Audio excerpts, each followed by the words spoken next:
네, 오늘은 이렇게 기도하라 라는 제목으로 함께 말씀을 나누고자 합니다. 그리스도인들이면 누구나 기도를 합니다. 그리스도인이면서 기도하지 않는 사람은 없습니다. 그만큼 기도는요, 그리스도인들에게 필수적인 행동이에요. 기도를 정의하는 몇 가지 문장들이 있죠. 먼저 기도는 하나님과의 대화라고 합니다. 대화라는 것은 어떻습니까? 일방적으로 하는 게 아니죠. 말하기도 하고요, 듣기도 하고요, 서로 주고받으면서 교제하는 것을 대화라고 합니다. 혼자 떠드는 것은 대화가 아닙니다. 그것은 차라리 독백이나 설교라고 해야겠죠. 그래서 기도라는 것은요, 하나님과 끊임없이 나누는 대화입니다. 우리는 기도를 통하여 말씀을 드리고, 하나님은 말씀을 통해서, 그리고 성령을 통해서, 성경의 기록을 통해서 우리에게 말씀하십니다. 또 기도는 영혼의 호흡이다 라는 말이 있습니다. 여러분, 우리가 숨을 오래 멈추게 되면 어떻게 됩니까? 당연히 육신이 죽겠죠. 기도를 오래 멈추면 어떻게 될까요? 영혼이 죽습니다. 우리들이 의식하지 못하는 동안 무의식적으로 산소를 공급받으면서 살아가듯이 우리는요, 그렇게 쉬지 않고 기도를 해야 돼요. 우리가 시간을 정해놓고 기도하는 시간도 있겠지만, 기도라는 것은 사실 무시로 성령 안에서 해야 되는 겁니다. 우리들이 숨을 쉬면서 이산화탄소는 내뿜고 새로운 산소를 흡수하잖아요. 근데 이거를 내가 산소를 흡수해야지 하나요? 아니란 말이죠. 무의식으로 한단 말이에요. 이처럼 우리의 영혼도 거의 무의식적으로 계속해서 숨을 쉬어야 됩니다. 그게 기도예요. 여러분 혹시 이런 경험 있으신가요? 아침에 일어나서요, TV 혹은 라디오 혹은 휴대폰 아니면 옆 사람이 흥얼거리는 노래가 내 귀에 꽂혀요. 그래서 하루 종일 나도 모르게 그 노래만 반복되는 현상, 이런 일들을 겪어보신 적 있나요? 이 현상을 영어로는 이어웜즈라고 해요. 한국어로는 귀벌레 현상이라고 합니다. 한국의 대중가요들 중에서 수능 금지송이라고 불리는 노래들이 있어요. 이 노래들은요, 하나같이 중독성이 강합니다. 끊임없이 흥얼거리게 되는 그런 특징들이 있습니다. 그래서 시험을 앞둔 수험생들은 결코 들어서는 안 된다. 그래서 수능 금지송이라는 게 있다는 거죠. 그런데 이 귀벌레 현상이요, 우리에게 기도로 나타나야 돼요.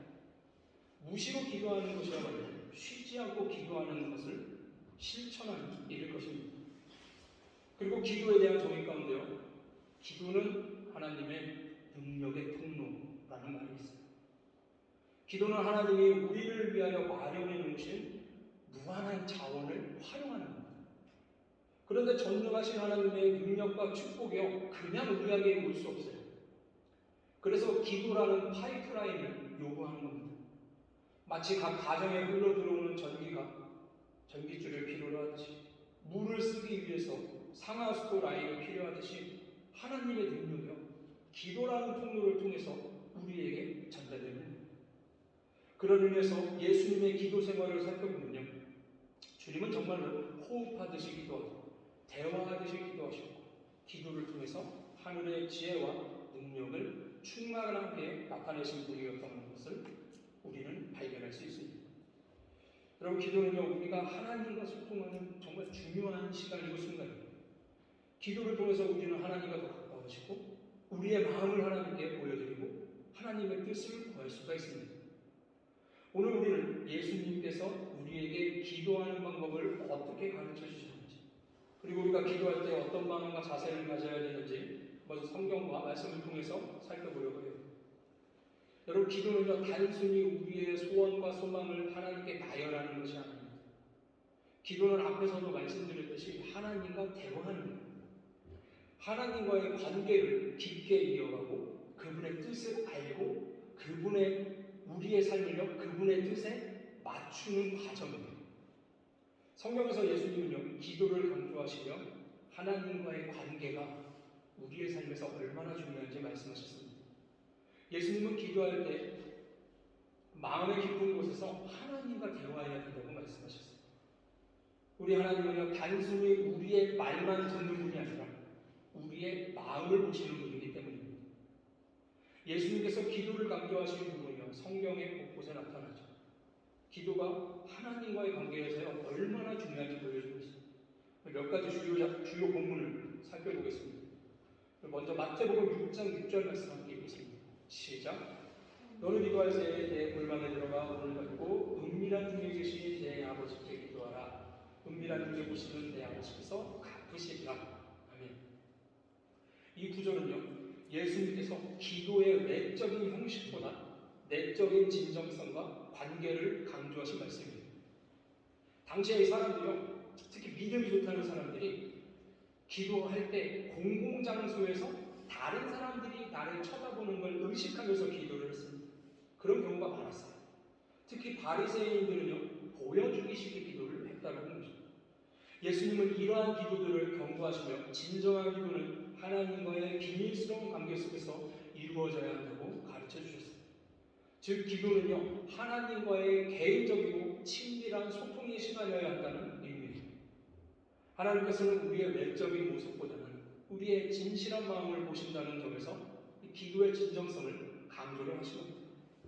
그리고 마태복음 7장 7절과 8절 말씀 함께 읽겠습니다. 시작. 구하라 그리하면 너희에게 주실 것이요 찾으라 그리하면 찾아낼 것이요 문을 두드리라 그리하면 너희에게 열릴 것이니 구하는 이마다 받을 것이요 찾는 이는 찾아낼 것이요 두드리는 이에게는 열릴 것이니라. 아멘.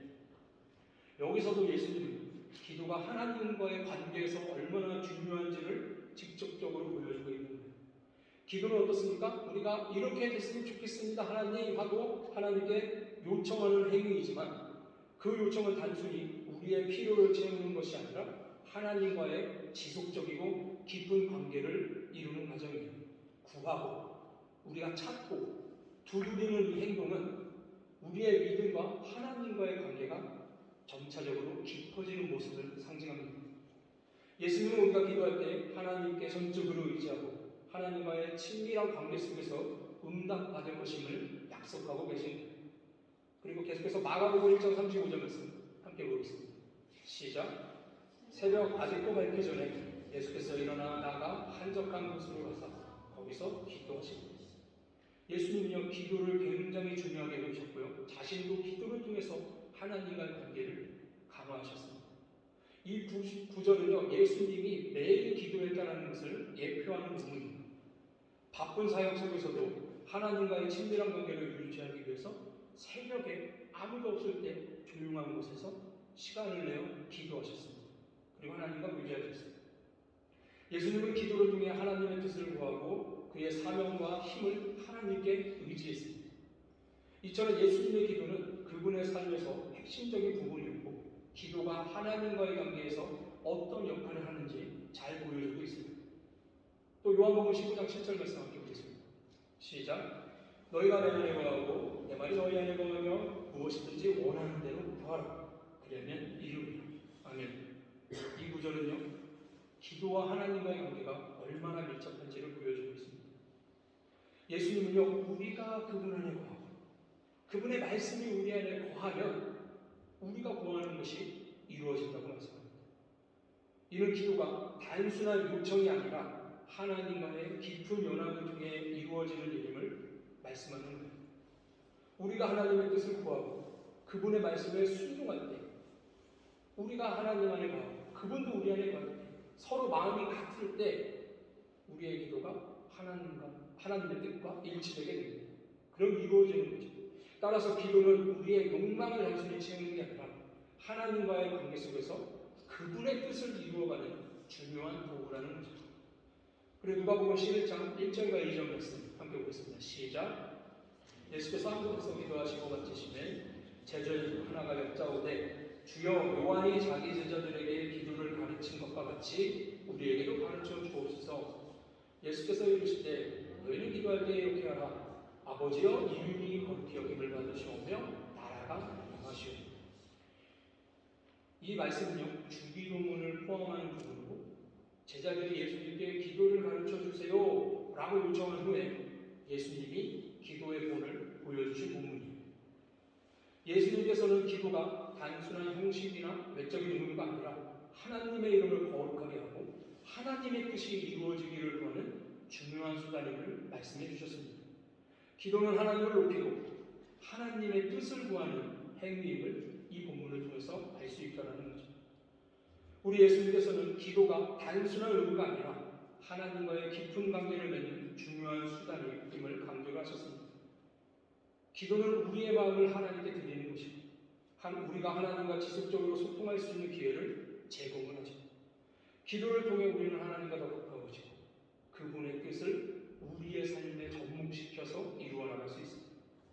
이와 같은 기도의 중요성을 잘 기억하고 하나님과의 관계를 깊이 있게 이어가는 그러한 기도 생활을 하시는 저와 여러분 되시기를 축원합니다. 자, 오늘 본문이요, 주님이 가르쳐 주신 기도문입니다. 주기도문이죠. 예수님은 제자들이 기도를 어떻게 해야 됩니까? 물었을 때 이 주기도문을 통해서 우리에게 기도하는 법을 말씀해 주셨습니다. 주기도문은 하나님과의 관계에서 굉장히 중요한 원칙들을 담고 있습니다. 주님께서 이렇게 기도하라 라고 가르쳐 주신 이유는 기도라는 것은 아무렇게나 막 해서는 안 되고 응답받는 기도에 영적인 법칙이 있다는 것을 보여주십니다. 여러분, 성경을 보면요, 그의 뜻대로 구하면 구할 것이다 라는 부분도 있어요. 하지만 구하여도 얻지 못하면 정욕으로 쓰였고 잘못 구했기 때문이다 라는 말씀도 있습니다. 그럼 우리 예수님은 과연 기도를 어떻게 하라고 말씀해 주셨습니까? 먼저 아버지와 자녀의 관계 속에서 기도하라고 말씀을 해주세요. 예수님께서 가르쳐 주신 오늘 본문 이 기도를 잘 살펴보면 하나님을 가리켜서 뭐라고 부릅니까? 먼저 하늘에 계신 아버지여라고 부릅니다. 이 기도는요, 먼저 우리의 아버지이신 하나님을 부르는 것에서 시작을 합니다. 이것이 본질적인 기도의 시작이에요. 그래서 기도를 가리켜서 인격적인 대화라고 하죠. 먼저 하나님을 부르는 거예요. 그리고 그 후에 예수님께서 가르쳐 주신 것처럼 하나님을 향한 뭐가 나타납니까? 경배와 찬양과 감사가 나타납니다. 무슨 의미입니까? 우리의 기도가 대화가 아닌 일방적인 요구일 때가 많다라는 거예요. 늘 뭔가 해달라 하라는 기도문으로 쭉 하고 끝날 때가 많이 있잖아요. 그래도 우리 하나님은 어떠십니까? 우리의 일방적인 요구에도 불구하고 우리를 너무나도 사랑하시기 때문에 긍휼을 베풀어 주시기도 한다는 거예요. 하지만 여러분, 하나님의 이름을 경배하는 마음을 이루면 안 되는 거예요. 왜냐하면 주기도문의 시작이 경배로 시작하기 때문이죠. 또한 주님이 가르쳐 주신 기도문을 잘 보면요, 내가 중심이 아니에요. 공동체 중심적이죠. 주기도문은요, 나 한 사람만을 위한 개인적인 기도가 아닙니다. 우리 모두를 위한 기도예요. 그래서 주기도를 잘 보면 나라는 인칭 대명사는 한 번도 쓰이지 않습니다. 모두 우리라는 이 인칭 복수 대명사로 쓰였다는 거죠. 이처럼 모든 경우에 우리라는 말이 쓰이고 있어요. 따라서 우리는 기도할 때 나 개인만을 위한 기도, 내가 이렇게 됐으면 좋겠습니다. 내가 이렇게 됐으면 좋겠습니다. 물론 하나님이 들어주시죠. 그래도 되도록이면 어떻게? 나 개인만을 위한 기도가 아니라 나와 이웃과 내가 속한 모든 공동체를 위해서 더불어 생각하면서 기도를 해야 한다는 거예요. 왜냐하면 그 당시 서기관과 바리새인들의 잘못이 여기에 있었거든요. 그들의 기도를 보면요, 그들의 기도가 복음서에 나타납니다. 어땠냐면 이웃에 대한 배려가 전혀 없었어요. 그들의 기도에는요, 이웃에 대한 사랑은 전혀 없었습니다. 그들은 그저 어떻게 기도를 했습니까? 기도를 하는데 스스로를 의롭게 여기면서 자기 자신을 하나님께 내가 이렇게 잘했어요. 나 좀 알아봐 주세요라고 하나님께 이렇게 어필하기 노력했어요. 누가복음 18장 11절에 보면 이 바리새인들의 기도가 나타납니다. 어떻게 기록을 하느냐? 하나님이요, 나는 다른 사람들 곧 토색, 불이, 간음을 하는 자들과 같지 아니하고, 그리고 옆에 세리도 같이 기도하고 있었거든요. 이 세리와도 같지 않음을 감사드립니다. 나는 일주일에 2번씩 금식을 하고요, 또 소득의 11조를 하나님께 드립니다. 이게 기도였어요. 이 바리새인들이요, 기도 중에 자기를 높이기 위해서 어떻게 했습니까? 세리를 포함한 그 율법대로 못 살아가고 있는 모든 사람들을 깎아내린 거예요. 그만큼 바리새인들의 기도는 자기중심적이었고 이기적이었어요. 다른 사람을 생각하면서 이웃을 배려하면서 이웃에 대한 사랑을 담아드리는 기도의 향기를 하나님은 기쁘게 받으시는 거예요. 그래서 중보기도가 왜 위력이 있습니까? 내가 나를 위해 도와주세요 하나님 기도할 때는 진짜 말씀에서 얘기하는 것처럼 내가 스스로 정욕으로 쓰려고 잘못 구하는 것일 수도 있어요. 그런데 내가 아닌 내 주변의 사람이 하나님 저 사람은 이러한 위기에 처해 있습니다. 하나님이 도와주셔야 됩니다라고 기도를 하면 이건 나의 이익을 위한 겁니까? 절대 아니죠. 그리고 이런 기도가 진심으로 나오면 어떻습니까? 하나님이 볼 때? 아 정말 이 사람은 죄를 좋아하는구나, 사랑하는구나, 이웃을 사랑하는 게 느껴지는구나. 그래서 중보기도의 위력이 있는 겁니다.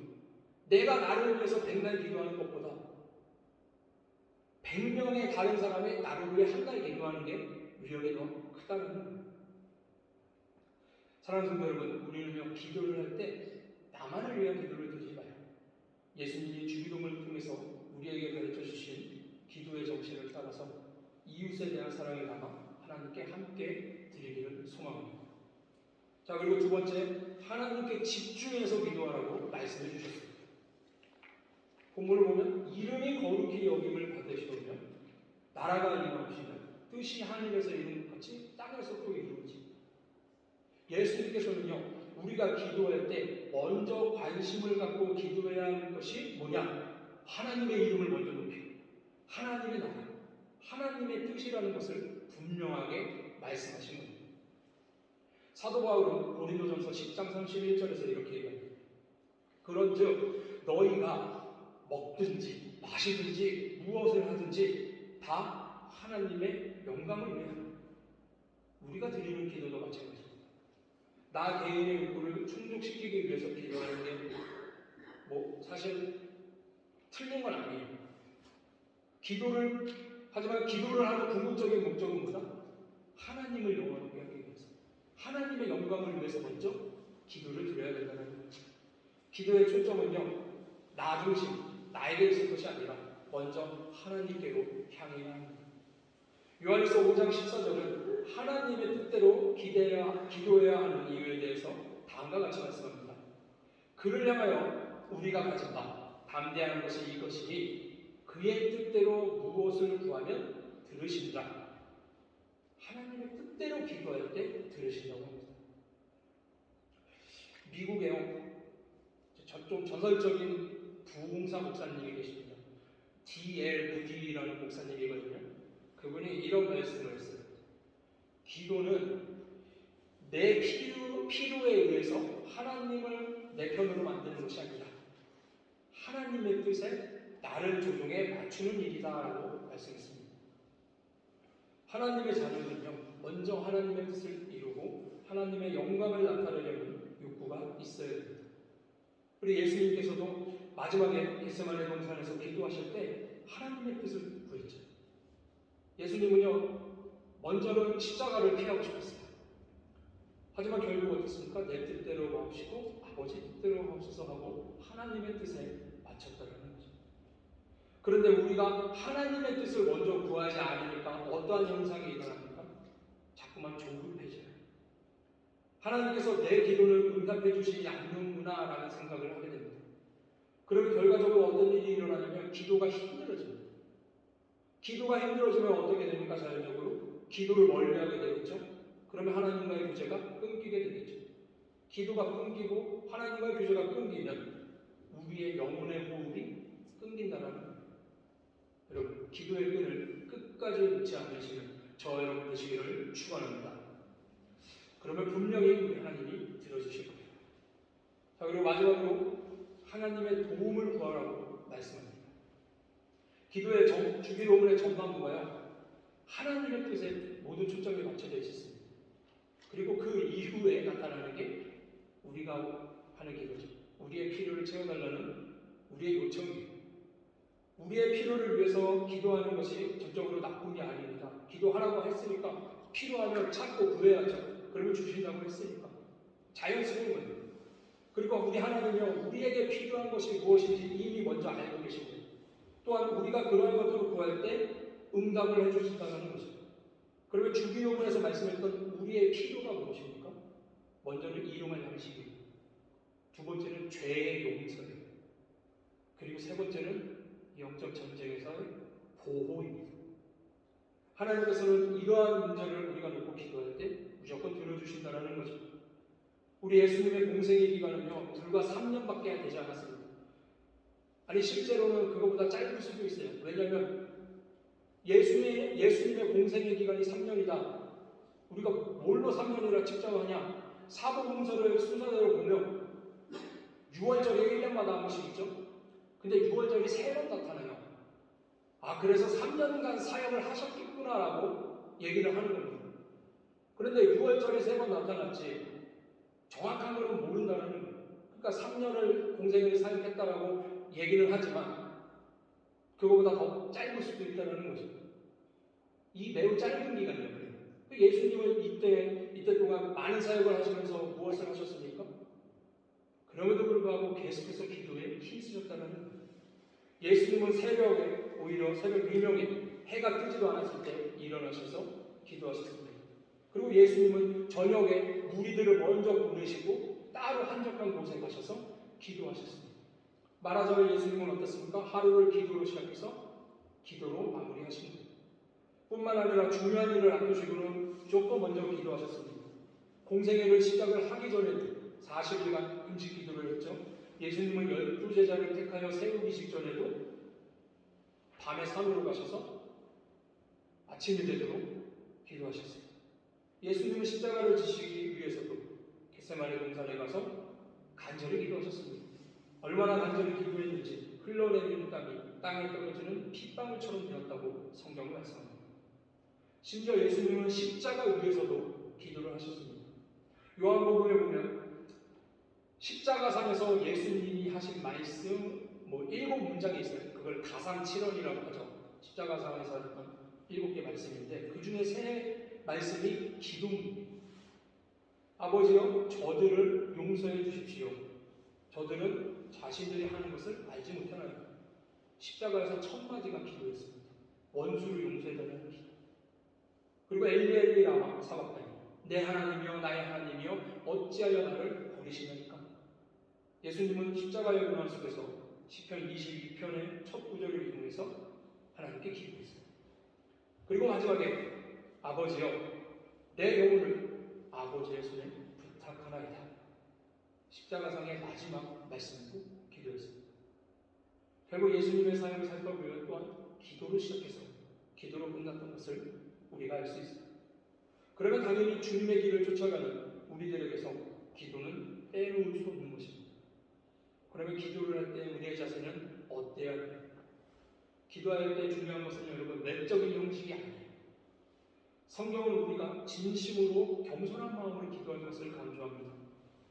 예수님은요, 마태복음 6장 7절을 보면 오늘 본문 이전 말씀이죠. 기도할 때 여러 번 말을 많이 하는 것이 아니다 라고 말씀합니다. 기도의 핵심은 하나님의 뜻을 구하고 우리의 마음을 그분께 온전히 드리는 것임을 보여주십니다. 기도할 때 우리는 먼저 겸손한 마음으로 해야 합니다. 하나님 앞에서 겸손은 필수예요. 기도는 하나님 앞에서 우리의 연약함을 인정하는 시간이죠. 주님, 저는 부족합니다. 하지만 주님이 도와주시면 할 수 있습니다. 이러한 믿음의 고백을 해야 됩니다. 그리고 야고보 사도는 뭐라고 말씀했습니까? 믿음으로 구하고 조금도 의심하지 말라고 했어요. 이런 자는 아무것도 받을 수 없다라고 말씀했거든요. 따라서 우리는 기도할 때 어떻게 합니까? 의심하는 마음을 멀리하고 하나님의 응답을 기대하는 마음을 가져야 됩니다. 그리고 마지막으로 끈질긴 기도가 필요해요. 때로는 기도가 응답되지 않는 것처럼 느껴질 수 있습니다. 그러나 하나님은요, 가장 적합한 시간에 극적으로 응답하시는 분입니다. 쉬지 말고 기도하라라는 말씀처럼 여러분 우리 기도할 때요, 포기하지 않고 낙심하지 않고 해야 됩니다. 사랑하는 성도 여러분, 기도는요 단순한 요청과 요구를 하는 시간이 아니라 하나님과의 우리가 기도할 때 예수님께서 우리에게 가르쳐 주신 기도와 그 안에 담긴 원칙을 기억하면서 하나님과의 관계를 더욱 깊게 만들어 가시기를 바랍니다. 분명한 것은요, 하나님은 우리의 기도를 들으시고 우리의 필요를요 먼저 알고 계세요. 우리에게 좋은 것을 주시기로 원하는 분이에요.